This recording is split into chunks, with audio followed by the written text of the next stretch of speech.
For the declamation speech today, I have chosen Dr. Kwame Nkrumah's Independence Day speech. Dr. Kwame Nkrumah was the first president of the first independent nation of Africa, Ghana. Being the leader of the nation, Nkrumah led a series of non-violent struggles and campaigns which were inspired by Mahatma Gandhi. And like Pandit Jawaharlal Nehru, Nkrumah was also a scholar, a visionary, a powerful speaker, a charismatic leader, and a shrewd politician. Nkrumah's deceptively simple speech on the daybreak of 6th of March 1957 is even now considered as a rhetorical gem and a classic in its genre. Even while pronouncing the triumph over the foreign invasive rule, Nkrumah doesn't hide his apprehension to the frailties and foibles the newborn nation is subject to. Dr. Kwame Nkrumah's Independence Day speech.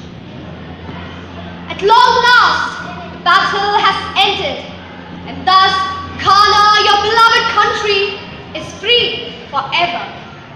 And yet again, I would like to take this opportunity to thank the people of this country, the youth, the farmers, women who have so nobly fought and won the battle.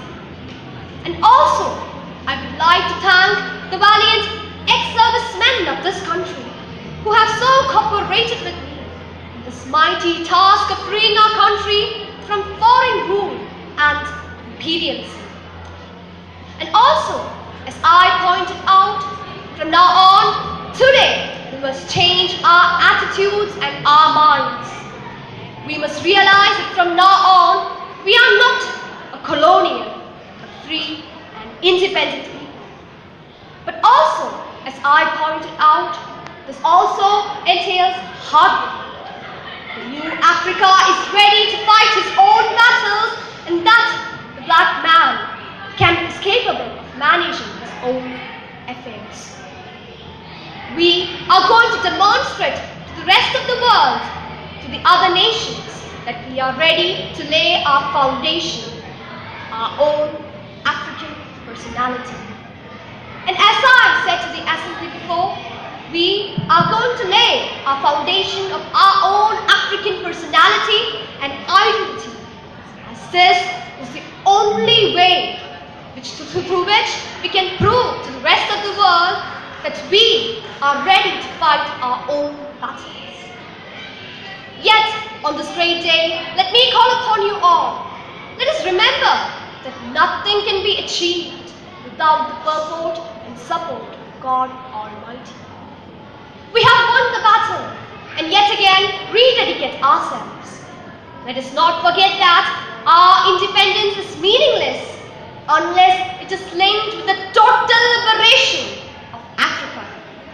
Let us now, fellow Ghanaians, thank God Almighty for having led us through all our troubles, our struggles, hardships and imprisonments, and to have brought us to this day, today, where all our troubles end.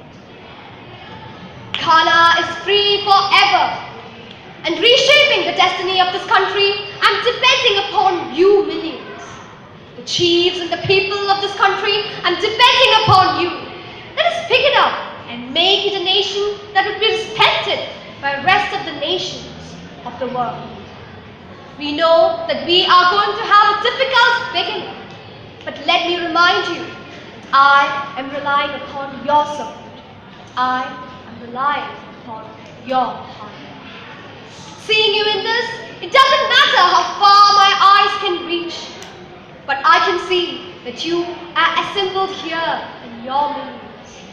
And as my last warning, I would like to remind you that you are to stand firm behind us, so that we can prove to the world, to the other nations, that when an African is given a chance, he can prove that he is somebody.